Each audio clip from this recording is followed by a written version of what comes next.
Како и секој пат ми е задоволство да ви посакам добар ден и добре дојдовте во новото издание на Фанпит, што редовно во овој термин го следите на Телевизија 24. Време е за забава, разонода, а денеска и за многу музика, затоа што ова ќе биде на некој начин музичко издание на оваа емисија. Кога во Скопје ќе дојде есен, тоа е и една од првите асоциации за еден од најубавите музички настани кои што го имаме во нашиот главен град. Скопскиот џез фестивал веќе има големо меѓународно реноме и сето тоа е оправдано заради тоа што редовно во овој период од годината ни овозможува на домашен терен да уживаме во спектакуларни настапи на светски музички звезди, а така беше и на овогодинешното 38 издание. Екипата на Фанпит се разбира дека беше таму и ја следеше атмосферата на сите фестивалски денови. Уживајте!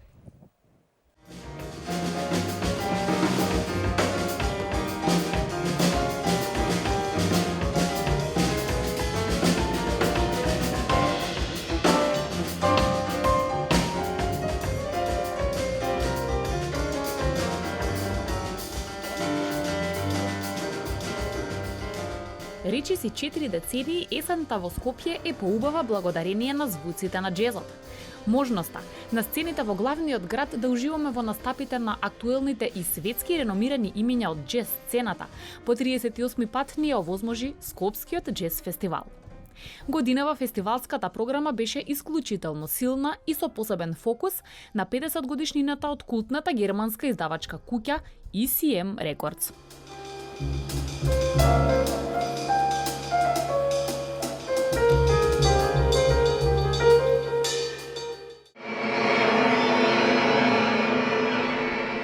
Отворање на програмата овој пат уживавме во настапот на светски познатото гитарско име од Соединетите Американски држави.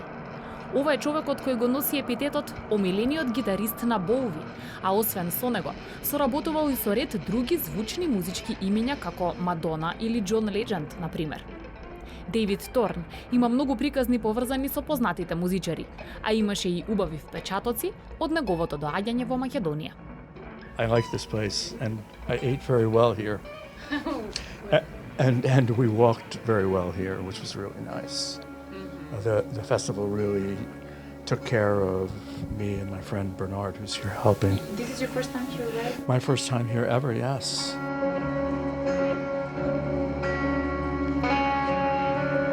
I'm sure that some things just happen by birth, but I would say that most of what I am musically is what I made of it. I worked at it. I still work at it. And I was working really hard tonight. It was hard for me to read the audience at all because I think I didn't know what to expect from the audience, whether you expect people to scream or react negatively to noise-based sounds in the music. I didn't know what to expect at all. So I felt a little like, I don't know. It's happened in other places that I've never been before, in other cultures, where you need to play for that audience a few times before you really can make a connection with them that is eye to eye. So that's what I felt on stage was, whoa, this is definitely an adventure.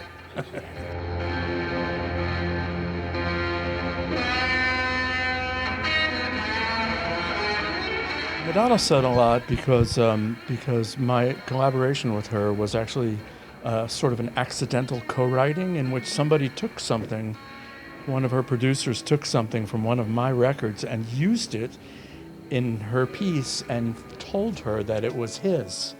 So she actually, her biggest compliment to me was that she turned around and said, I will help you get paid for this because this is really wrong. And that was an amazing thing. And David Bowie always said, it's a little strange because we were very friendly, so it's hard to talk about compliments made by a friend to you, but in public he said that something really nice.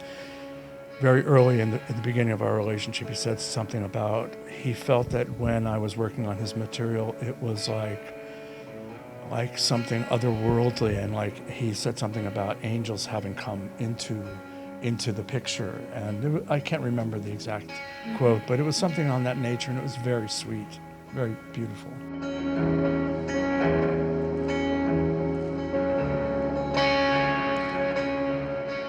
like them both.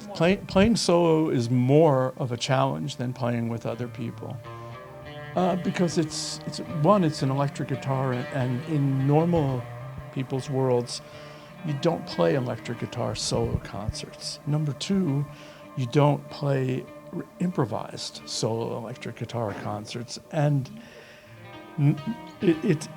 and I think partially because I made a commitment to do these things almost completely improvised, that makes a challenge that supersedes and goes over all other challenges. So it's very different than playing in the band. When we play in a band together, if Bernard is playing some parts and I can't play mine or don't want to, well, Bernard's playing. So, and the same way in return, if I'm not playing when I'm supposed to be, he'd probably pick up the slack. But so that makes it, you're alone on that stage. And the bigger the audience, the more interesting it becomes. Yeah. Challenging in a not a terrible way.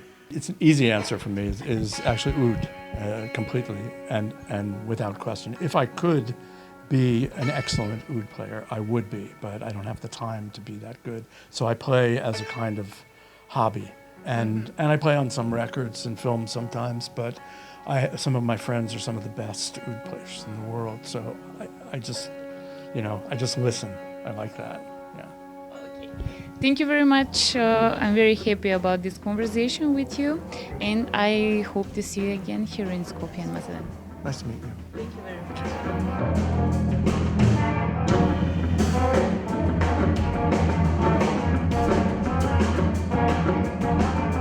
Англискиот гитарист, композитор и импровизатор Фред Фрид е дел од авангардната музичка сцена уште од 60-тите години на минатиот век.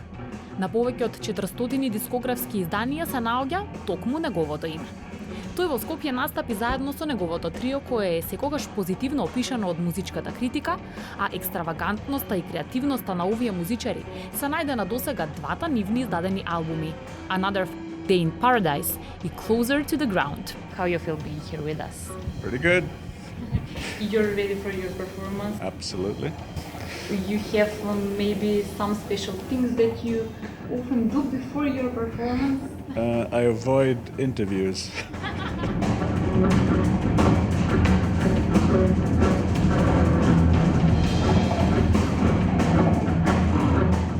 They need to be able to listen very carefully and very quickly.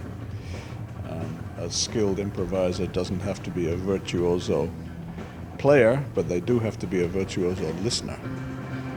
So I don't have to have lots of technique, but I do have to understand how to listen and how to respond now.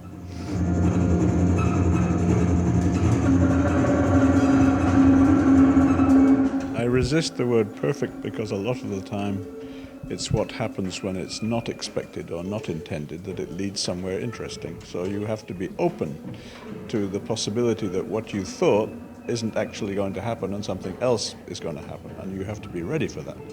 So then it's a question of imperfection. What will we play? I have absolutely no idea. I have no idea. We'll see.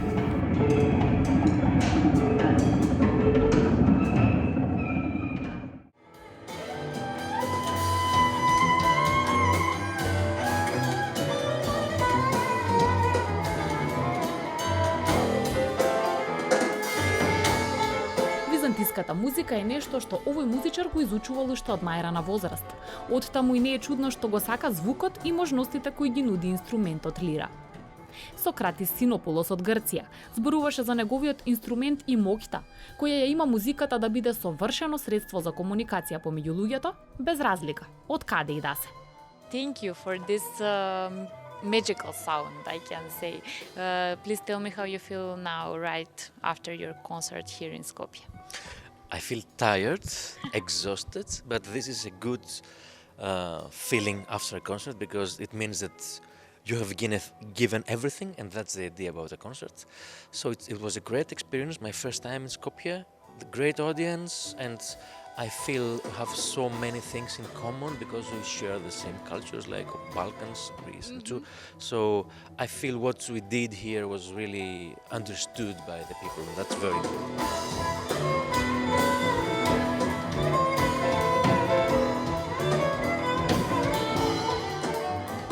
feels like you speak a language and the others understand you.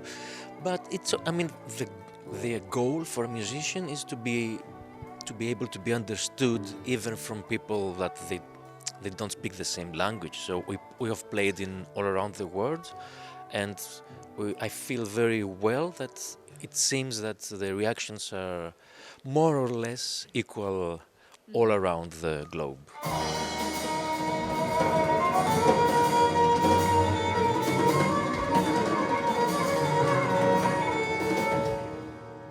Let's speak a little bit more about your instrument because it's unique, with unique sound.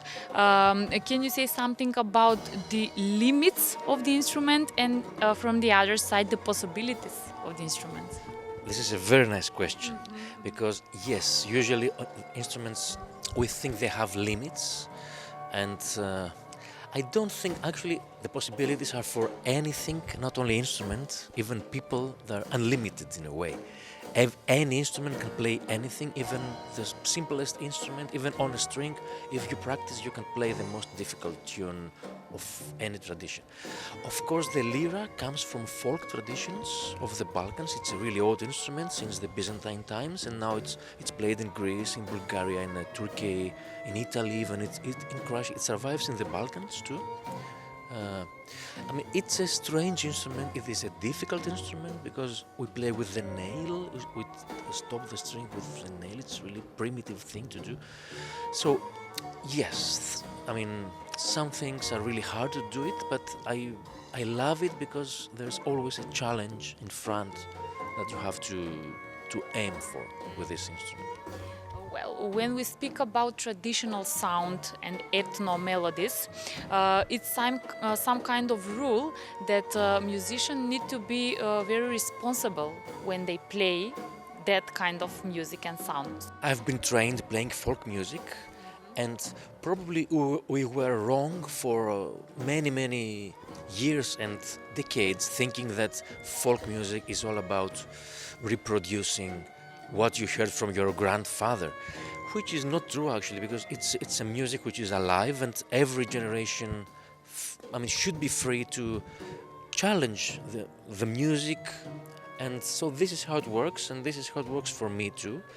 I mean, it depends on what I do. I play folk music too, in folk environments with others, so I treat it differently. But here with this group, the idea is to experiment and to really push at the limits what we can do.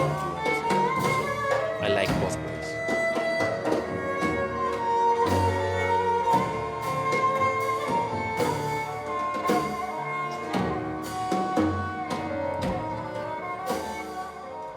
I would say what the musician needs is to have really a center, to feel really safe, secure, which means to really know a tradition, a musical tradition, whichever tradition this is, a folk tradition, a classical, a jazz tradition, and then you have your, it's like your house, your home, and then you need also to be open to new elements. This is what I do. I mean, I know the tradition of Greece, Balkans, and Eastern Mediterranean, I think pretty well because I've worked a lot. And now, so this is my home, but I always, visit other neighborhoods in a way, but I know so I experiment because I feel safe that I have a place to sleep at night. It's better feeling for you when you play solo or when you share the stage with the other musicians?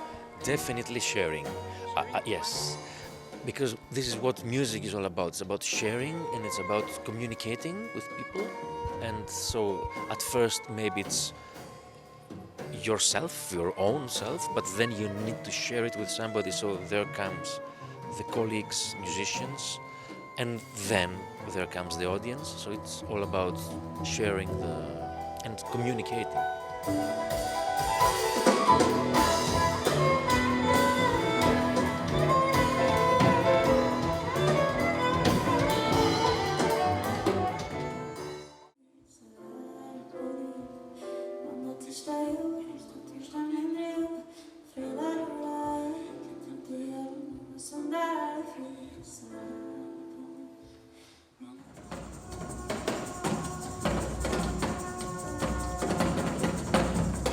музичарот кој на сцената истовремено ни ги демонстрираше неговите клавиатуристички и перкусионистички вештини. Освен изведувач, тој е и автор на бројни дела за различни типови на ансамбли, балетски и театарски представи и се разбира џез состави. За Џон Балке од Норвешка е сосема нормален и природен процес да се одржува кондицијата за истовремено музицирање на два сосема различни инструменти.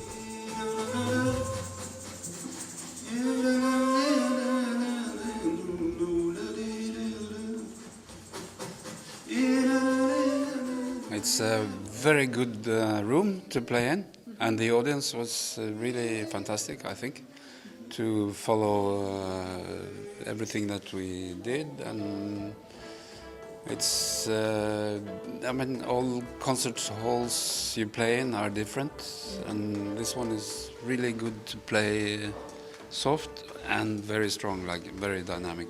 So it was a great experience. Playing piano, keyboards and percussions at the same time. So please explain me how it looks like to keep a good shape at the same time in piano and percussions. Yeah. No, I try to maintain ability to play all of those instruments. With the electronics, I work a lot in my studio work and so on. And as a pianist, I rehearse every day. I practice every day. As a percussionist, I have been working for many years with these two other percussion players, and we meet regularly to practice and play. So.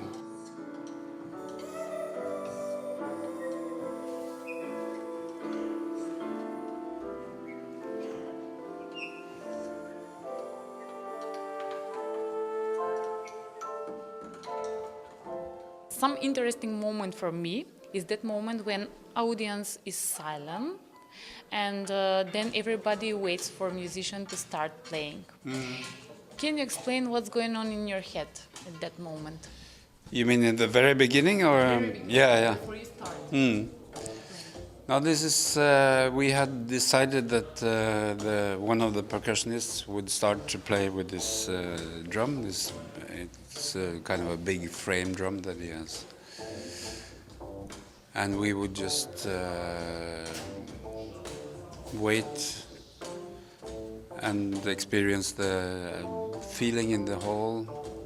Let him start and use time very slowly to build everything up, because then we have like a very calm and peaceful way to start the concert, and we can build from there.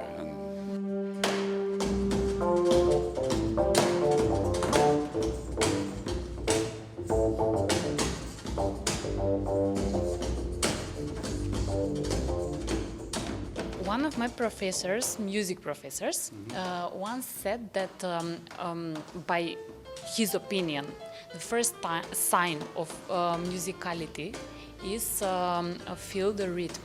Possibility, someone to feel the rhythm. Yes. So can you agree with that or not? Yeah, I think he's right. I think rhythm is something that is in the base of all musicality, even if it's not experienced as a rhythm, but just as a pulse, which can be very slow. It can be,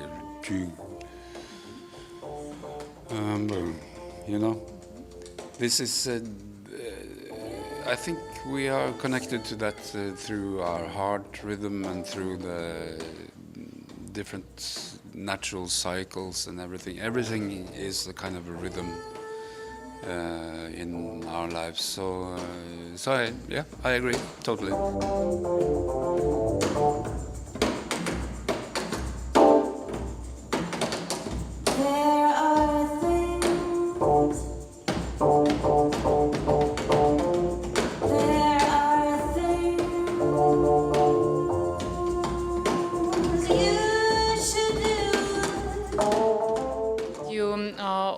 said a couple of words about the other musicians on stage. How important it is to choose the right people to play music with on stage. Definitely, yes. Really important. And it's important not only musically, but also for me personally and socially to know that they are people that respect each other and are able to listen to each other and not only have big egos and superstar ambitions, but have the ability to sit down together and listen to each other and play together and communicate on a flat level like that.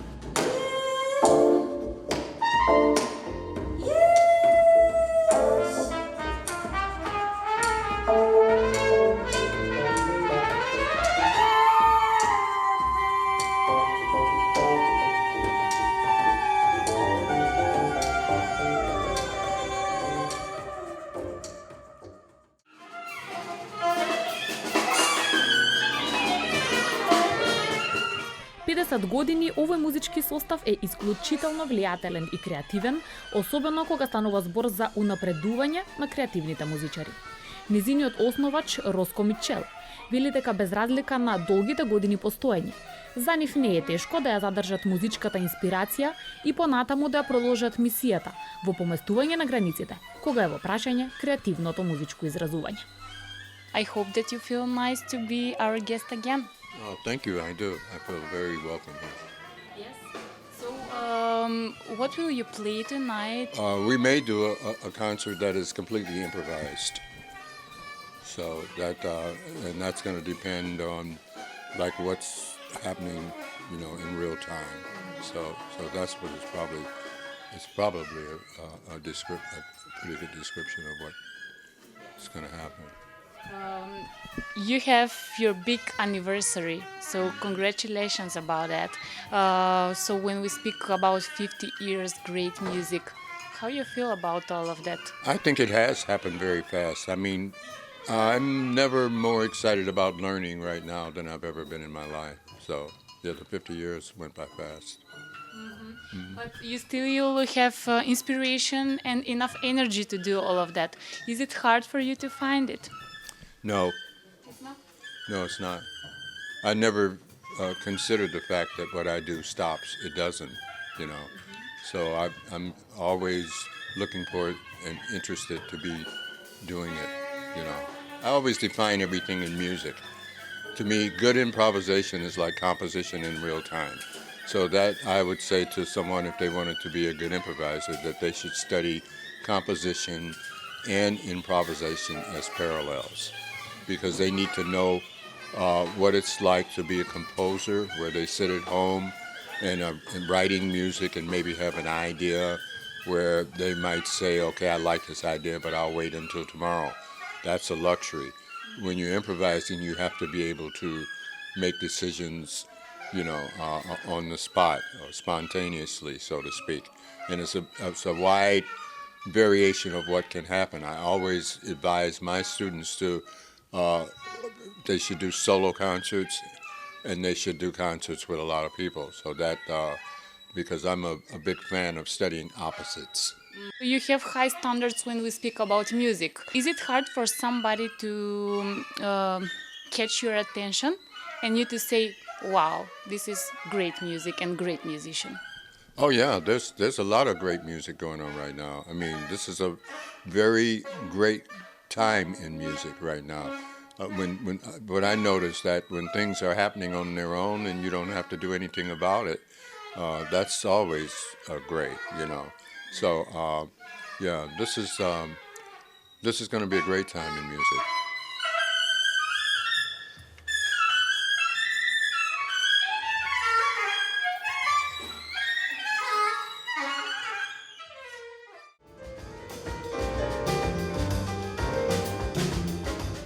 Моќен настап најмногу поради успешноста во вметнување на голема доза емоции во него, што несомнено публиката на Скопскиот џез фестивал го почувствува.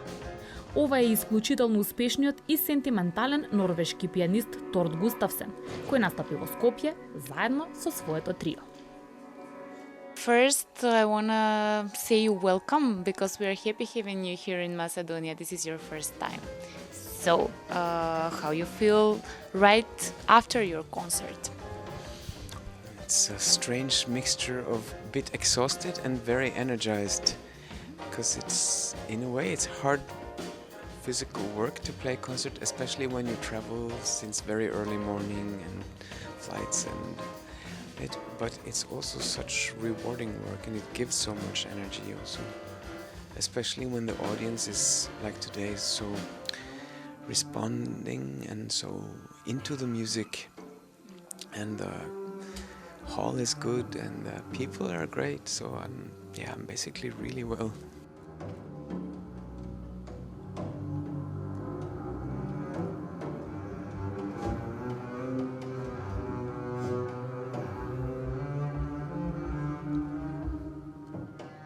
I don't really practice that much when I'm on tour. I just play the concert and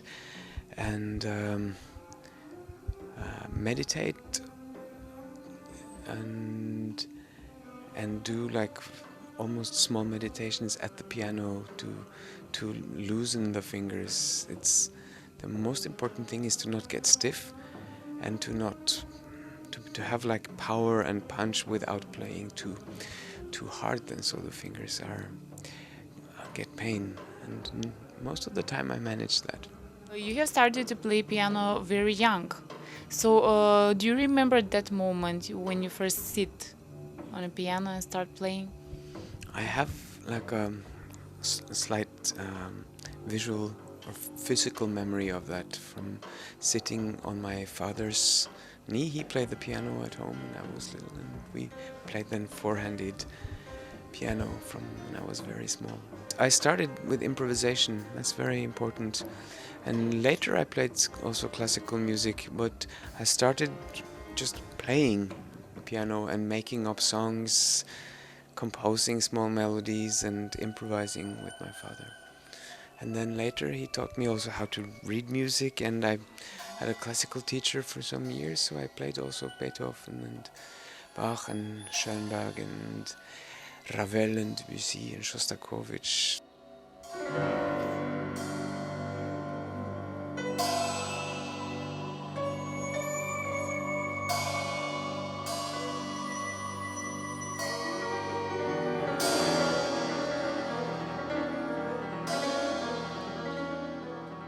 One of the best things for me tonight was your, if I can say like that, musical patience. That moment when you let enough time for fade in and fade out of the sound. So what you think, is that something you must be born with, or it's something you can earn with, I guess, a lot of experience on stage? That's a very good question. I think it is a bit of both, because I have always been a patient person. Also as a child, I liked more to sit inside and read than to run around and play with, and I was always devoted, like a spiritual person, so I like the stillness of prayer, and that is an important part of why I do this, I think. But then it's also something that we have cultivated in this band from the first experiences of playing together, me and Jarle, the drummer, when we felt this, oh wow, the less we play now, the more it means, the stronger it gets.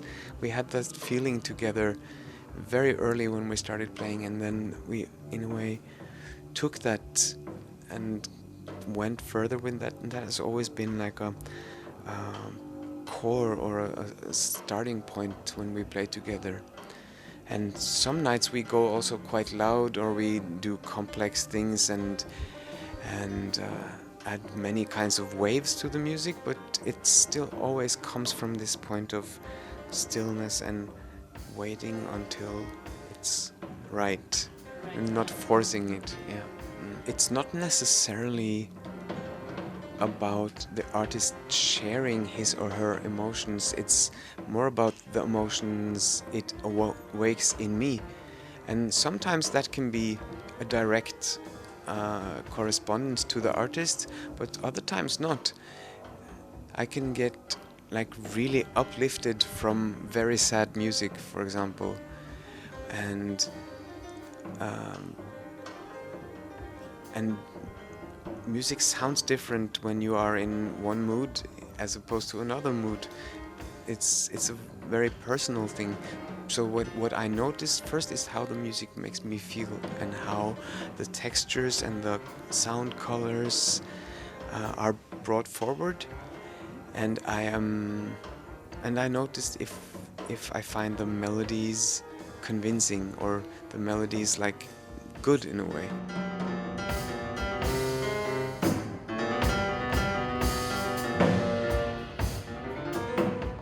Звуците на джезот и овој пат успеа да ги разбудат и разбрануваат емоциите на домашната публика. До следното джез дружење остануваат силните впечатоци од 38-то издание на Скопскиот джез фестивал. Годинашните успешни музички имиња што се впишаа во редот на фестивалските звезди. За среќа на оние со изострен музички вкус, повторно ја потврдија моќта што ја носи убавата музика.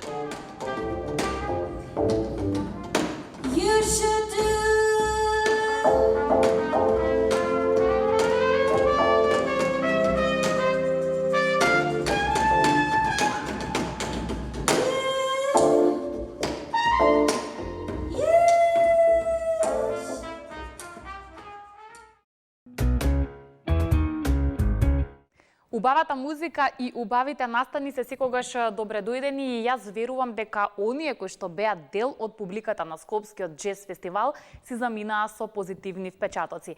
Како и да е, јас се радувам кога иста таква музика и теми имаме и во Фанпит, па од оваа емисија која што беше посветена на Скопскиот джез фестивал, јас ќе ви се заблагодарам на вниманието, ќе ве поздравам и се разбира ќе ве потсетам. Ве очекувам следната недела во нашиот добро познат термин. Чао!